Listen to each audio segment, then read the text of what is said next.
Now, the smartphone is a very interesting tool for dopamine in light of all this.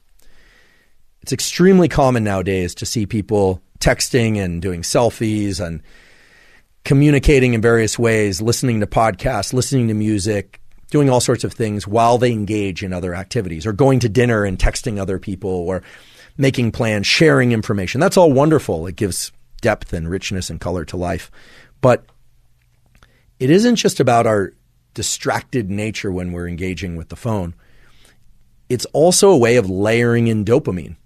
And it's no surprise that levels of depression and lack of motivation are really on the increase.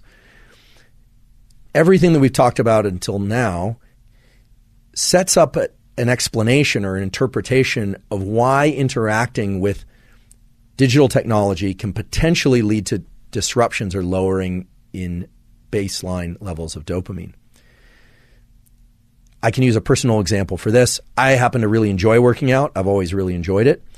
But in recent years, I noticed that if I was bringing my phone to my workouts, then not only was I a little bit more distracted and not focusing on what I was doing as much as I could have or should have, but also I started to lose interest in what I was doing. It wasn't as pleasurable. I would feel like it just didn't have the same kind of oomph, and I was beginning to question my motivation.